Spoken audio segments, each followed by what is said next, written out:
మన రాష్ట్ర ముఖ్యమంత్రి జగన్మోహన్ రెడ్డి గారు, ఆయనకి బాగా అలవాటైనటువంటి పని, చేసేది గోరంతా, ప్రచారం మాత్రం కొండంత. ఇది బాగా నేర్చుకున్నారు జగన్మోహన్ రెడ్డి గారు. మరి ఆ నేర్చుకున్న విద్యని పదే పదే ప్రదర్శిస్తూ ఉంటారు రాష్ట్ర ప్రజల ముందు. ఇవాళ ఆ కోవలోకే జగనన్న తోడు అని మళ్ళీ ఫుల్ పేజీ అడ్వర్టైజ్మెంట్లు, కోట్ల రూపాయల ప్రజాధనాన్ని ఈ ప్రచార ఆర్భాటం కోసం వృధా చేసినటువంటి పరిస్థితి. మనం కనీసం నాకు తెలిసి మరి వారంలో 1-2 రోజుల లేకపోతే నెలలో మనం లెక్కేస్తే దాదాపు 10 రోజుల పాటు ఈ ఫుల్ పేజ్ యాడ్లు చేసే ఘోరంత దానికి వీళ్ళు చేసుకునేటటువంటి ప్రచారం, ఈ కొండంత ప్రచారాన్ని చూసి ఇవాళ ప్రజలు నోర్లు వెళ్ళబెడతా ఉన్నారు. ఈయన గారి వాళ్ళు ఇచ్చినటువంటి ప్రకటన ఒకసారి చూస్తే, జగనన్న తోడు దాదాపు 10 లక్షల మంది చిరు వ్యాపారులకు ఒక్కొక్కరికి 10,000 రూపాయల చొప్పున బ్యాంకుల ద్వారా సుమారు 1000 కోట్లు వడ్డీ లేని రుణాల పంపిణీ కార్యక్రమానికి నేడే శ్రీకారం చుట్టనున్న జగనన్న ప్రభుత్వం. బాగుంది సార్. నాకు ఇవాళ పొద్దున్నే లేచిన తర్వాత పేపర్ చూసి, అడ్వర్టైజ్మెంట్ చూసి ఇది చదివిన తర్వాత ఏమనిపించిందంటే, పక్కింట్లో పుట్టినటువంటి బిడ్డకి మనం నామకరణం చేస్తే ఎలా ఉంటుంది, వాళ్ళు అలా ఉంది ఇవాళ ఈ జగన్మోహన్ రెడ్డి గారి పేపర్ యాడ్. పక్కింట్లో పుట్టినటువంటి బిడ్డకి మనం నామకరణం చేస్తే ఎలా ఉంటుందో ఇవాళ జగన్మోహన్ రెడ్డి గారు డిట్టో అదే పని చేసినట్టు అనిపించింది నాకు. ఎందుకు అంటే, ఈ చిరు వ్యాపారస్తులు అంటే ఈ స్ట్రీట్ వెండర్స్, హాకర్స్కి సంబంధించి ఈ 10,000 రూపాయల బ్యాంకు రుణం అందించేటటువంటి కార్యక్రమానికి కేంద్ర ప్రభుత్వం మే నెలలోనే శ్రీకారం చుట్టింది. ఆత్మనిర్భర్ భారత్ ప్యాకేజీలో భాగంగా మీ అందరికీ గుర్తుండే ఉంటుంది, లాక్డౌన్ సందర్భంగా మళ్ళీ కూడా అంటే లాక్డౌన్ని కొద్దిగా లిఫ్ట్ చేస్తున్నటువంటి సందర్భంలో వ్యాపారస్తులకి మళ్ళీ తిరిగి వాళ్ళ కాళ్ళ మీద వాళ్ళు నిలబడటం కోసం ప్రభుత్వం కొన్ని రకాలైనటువంటి ఆర్థిక ప్యాకేజీలు, వాళ్ళకి రుణాలు కానివ్వండి, కొన్ని ఇన్సెంటివ్స్ అవన్నీ కూడా ప్రకటించడం జరిగింది. దానిలో భాగంగానే మే నెలలో నిర్మలా సీతారామన్ గారు ప్రకటించినటువంటి ఆత్మనిర్భర్ భారత్ ప్యాకేజీలో ప్రధానమంత్రి స్వనిధి, పిఎం స్వనిధి స్కీమ్ అనేది ఒకటి అనౌన్స్ చేశారు. పిఎం స్వనిధి, ఇది దానికి సంబంధించినటువంటి బ్రోచర్. ఏంటి ప్రధానమంత్రి స్వనిధి స్కీమ్ అంటే, 10,000 రూపాయల వరకు ఎవరైతే చిరు వ్యాపారస్తులు ఉంటారో వాళ్ళకి రుణాలు ఇచ్చేటటువంటి స్కీము ఈ ప్రధానమంత్రి Svanidhi scheme. ₹10,000 loan to be provided to street vendors under Atmanirbhar Bharat అని నిర్మలా సీతారామన్ గారు మే 14వ తేదీ 2020న వారు ఇచ్చినటువంటి స్టేట్మెంట్. మరి ఇవాళ మన జగనన్న గారేమో, ఈయన గారేదో దీన్ని సృష్టించినట్టు, ఈ స్కీమ్ని ఏదో ఈ జగనన్న గారు కనిపెట్టినట్టు, దానికి ఒక పేరు మళ్ళీ జగనన్న తోడు అని చెప్పి ఒక ఫుల్ పేజ్ అడ్వర్టైజ్మెంట్. అయ్యా జగన్మోహన్ రెడ్డి గారు, ఇది జగనన్న తోడు పథకం కాదు సార్, ఇది జగనన్న కబ్జా పథకం. దీనిని మనం జగనన్న కబ్జా పథకం అనాలి. ఎందుకు అంటే, మీరు కేంద్ర ప్రభుత్వం ప్రకటించినటువంటి స్కీమ్ని కబ్జా చేసి దానికి మీ రంగులు పులుముకుని మళ్ళీ దానికి ఒక పేరు జగనన్న తోడు. కాబట్టి జగనన్న తోడు పథకాన్ని మనం జగనన్న కబ్జా పథకం అనుకుంటే బాగుంటుంది. ఇవాళ సామాన్యులు ఎవరైనా, ఇప్పుడు ఈ ప్రెస్ మీట్ చూస్తున్నటువంటి ఎవరైనా కూడా మీరు పిఎం స్వనిధి వెబ్సైట్లోకి వెళ్ళండి. పిఎం స్వనిధి దానిలోకి వెళితే మీకు డాష్ బోర్డు కనపడుతుంది. పిఎం స్వనిధి డాష్ బోర్డులోకి వెళితే ఇవాళ వరకు ఈ 10,000 రూపాయలు రుణాలు ఎంతమందికి ఇచ్చారో ఆ వివరాలన్నీ ఉంటాయి. దీనిలో మనం చూసినట్లయితే ఈ రోజుకి 27,94,702 అప్లికేషన్లు రిసీవ్ చేసుకున్నట్టు, 27,94,000.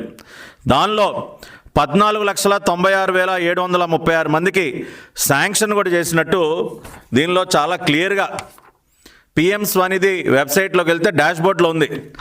ఎంతమందికి శాంక్షన్ చేశారండి? 14,96,736.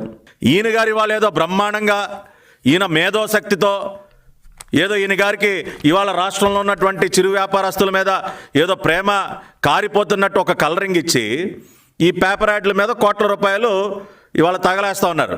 కాబట్టి రాష్ట్ర ప్రజలందరూ కూడా అర్థం చేసుకోవాల్సింది ఏంటంటే ఇది జగనన్న తోడు పథకం కాదు, ఇది జగనన్న కబ్జా పథకం.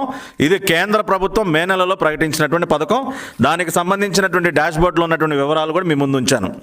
అంతేకాకుండా ఈ పథకాన్ని మనకంటే ముందే అనేక రాష్ట్రాల్లో ప్రారంభించడం జరిగింది. అంటే మన ప్రభుత్వం మొద్దు నిద్రపోయే ప్రభుత్వం కదండి. వీళ్ళకి ఏమి చీమ కుట్టినట్టు కూడా ఉండదు. ప్రజల కష్టాలు వీళ్ళకి చీమ కుట్టినట్టు కూడా అనిపించవు. కుంభకర్ణుడిలాగా నిద్రపోతున్నటువంటి ముఖ్యమంత్రి ఇవాళ సడన్గా మెలకు వచ్చేసి అమ్మో నా చిరు వ్యాపారస్తులకు నేను ఏదో చేసేయాలన్నట్టు వాళ్ళ పేపర్ యాడ్లు. మిగతా రాష్ట్రాలు PM Lord's beneficiaries of schemes for street vendors in Uttar Pradesh ఏదో అక్టోబర్ 27కే ఆయన అక్కడ ఉన్నటువంటి స్కీమ్ లబ్ధిదారులతో వీడియో కాన్ఫరెన్సింగ్ ద్వారా మాట్లాడినటువంటి న్యూస్ ఆర్టికల్. అదేవిధంగా తెలంగాణలో street vendors get loans under PM Svanidhi, ఇది 21 సెప్టెంబర్ 2020 తెలంగాణలో వచ్చినటువంటి న్యూస్ ఆర్టికల్. కర్ణాటకలో government gives push to street vendor loan scheme. The PM Svanidhi scheme was announced to provide collateral free loans up to ₹10,000. July 29న యడ్యూరప్ప గారు ఈ స్కీమ్కి సంబంధించి రివ్యూ చేస్తూ వచ్చినటువంటి న్యూస్ ఆర్టికల్ ఇండియన్ ఎక్స్ప్రెస్లో, ఏది జూలైలో. దీన్ని బట్టి అర్థం చేసుకోండి మన ప్రభుత్వం ఎంత మొద్దు నిద్రపోతా ఉందో. అదేవిధంగా తమిళనాడు ప్రభుత్వం అయితే అక్కడ ఉన్నటువంటి పోలీసులు కూడా చాలా స్ట్రిక్ట్ ఆర్డర్ ఇచ్చింది. Tamil Nadu police told not to evict hawkers from designated vending Jones. Director general of police issues orders to uphold the spirit of PM Svanidhi scheme. అక్కడ రుణాలు ఇవ్వటమే కాకుండా పోలీస్ శాఖకు కూడా ఆదేశాలు ఇచ్చి హాకర్స్ని, చిరు వ్యాపారస్తులను ఎవరిని ఇబ్బంది పెట్టకుండా ఇచ్చినటువంటి డైరెక్షను. ఇది తమిళనాడులో సెప్టెంబర్లో. ఈ విధంగా మీరు తమిళనాడు, కర్ణాటక, తెలంగాణ, ఉత్తరప్రదేశ్ ఇంకా దేశంలో ఉన్నటువంటి అనేక రాష్ట్రాలు ముందుగానే మేల్కొని ఈ ఈ పథకం ద్వారా అనేక మందికి లోన్లు ఇప్పిస్తూ ఉంటే ఇవాళ 6 నెలలు దాదాపు మొద్దు నిద్రపోయి ఇవాళ సిగ్గు లేకుండా మళ్ళీ పేపర్ యాడ్లు ఇచ్చుకుంటారా? ముందు దీనికి సమాధానం చెప్పండి. పోనీ ఈ స్కీమ్ ఏమన్నా ఉచితంగా 10,000 రూపాయలు ఇచ్చేసే స్కీమా? ఇది ఒక రుణం మాత్రమే. ప్రజలందరూ అర్థం చేసుకోవాలి, ఇది కేవలం ఒక రుణం మాత్రమే. దీనిని మళ్ళీ 1 సంవత్సరం లోపు తిరిగి చెల్లించాలి. ఇదేమి జగనన్న గారు మీకేమి కానుకగా ఏమి ఇవ్వట్లేదండి. ఏదో చంద్రబాబు నాయుడు గారు కాబట్టి ఆ రోజున పసుపు కుంకుమ అటువంటి కానుకలు ఇచ్చారు. ఈయన గారికి అక్కడ అటువంటి మనసు ఎందుకు ఉంది? ఈయన గారికి ఈయనంతా కూడా కలరింగ్ ఇవ్వటమే, ఉన్నది లేనట్టు, లేనిది ఉన్నట్టు ప్రజల్ని భ్రమలో పెట్టడం తప్పితే ఈయన గారు చేసింది ఏం లేదు.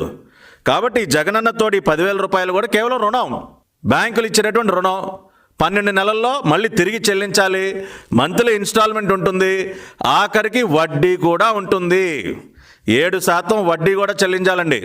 మనం కనుక ఈ 12 వాయిదాలు, ఈ సంవత్సరంలో ఉన్నటువంటి 12 ఇన్స్టాల్మెంట్లు సక్రమంగా చెల్లిస్తే అప్పుడు కేంద్ర ప్రభుత్వం ఆ వడ్డీని తిరిగి సబ్సిడీ రూపంలో, ఇంట్రెస్ట్ సబ్సిడీ రూపంలో మనకు అందజేస్తుంది. మరి ఈ ఏడేదో ఈయన గారేదో పెద్ద ఉచితంగా రాష్ట్ర ఖజానా నుంచి ఏదో 10,000 రూపాయలు ఇచ్చేస్తున్నట్టు, బ్యాంకుల ద్వారా వడ్డీకి వచ్చేటటువంటి రుణం అది కూడా కేంద్ర ప్రభుత్వం పథకం ద్వారా వచ్చేదానికి నీ కలరింగ్ ఏంటా జగన్మోహన్ రెడ్డి గారు? అవసరమా ఇది? ప్రజలంతా వెరిబాగులాళ్ళు అనుకుంటా ఉన్నారా? మీరు ఏమీ తెలియదు అనుకుంటా ఉన్నారా? లేదంటే మాలాంటి ప్రతిపక్ష పార్టీలు ప్రశ్నించమనుకుంటా ఉన్నారా? మీరు ఇంత బరి తెగించి మీ ఇష్టానుసారం పేపర్ యాడ్లు ఇస్తూ ఉంటే మేము ఉన్న వాస్తవాల్ని అన్నీ కూడా నిత్యం ప్రజల ముందు పెడుతూనే ఉంటాం. ఇవాళ నీ జగనన్న తోడు పథకం కూడా పెద్ద జగనన్న కబ్జా పథకం అన్న విషయం కూడా చాలా క్లియర్గా అర్థమవుతుంది. దీనిలోనే చాలా స్పష్టంగా ఈ అడ్వర్టైజ్మెంట్లు ఏం రాస్తారండి? లబ్ధిదారులు బ్యాంకులకు కట్టిన వడ్డీ మొత్తాన్ని, జాగ్రత్తగా మీరు అర్థం చేసుకోవాలి, లబ్ధిదారులు బ్యాంకులకు కట్టిన వడ్డీ మొత్తాన్ని ప్రతి త్రైమాసికానికి నేరుగా వారి బ్యాంక్ ఖాతాల్లోకి జమ అయ్యేలా ప్రభుత్వమే చెల్లిస్తుంది. అంటండి మనం ముందు వడ్డీ కూడా మనమే కట్టేయాలంటండి. జగనన్న గారు చెప్తూ ఉన్నారండి, ఈయన ఇప్పించే 10,000 రుణానికి వడ్డీ ముందు మనం కట్టేయాలంట. కట్టేసిన తర్వాత ఈయన గారు ఎప్పుడో మన అకౌంట్లో వేస్తాడంట. ఇవన్నీ జరిగే పనులేనా? ఈ దిక్కుమాలిన ప్రభుత్వం 250 రూపాయలు పెన్షన్ పెంచిన దానికి ఇప్పటి వరకు దానికి అతిగతి లేదు. పెంచుకుంటూ పోతాను ఇంకేముందని చెప్పినటువంటి మహానుభావుడు 250 రూపాయలు ఆ పెన్షన్ వేయడానికి ఈయనకి అతిగతి లేదు. ఈ ప్రభుత్వానికి దివాళా తీసినటువంటి ప్రభుత్వానికి వీళ్ళు అంటండి మనం వడ్డీ కట్టేస్తే భవిష్యత్తులో ఎప్పుడు వేస్తారు. మొన్న ఇదే విధంగా రైతులను కూడా ముంచారు. ఈ 0 వడ్డీ రుణాల కింద రైతులను కూడా ఇదే విధంగా ముంచారు. ప్రతి ఒక్కరిని ముంచడం తప్పితే, మోసం చేయడం తప్పితే ఈ జగనన్న గారికి వేరే పని ఏమన్నా ఉందా?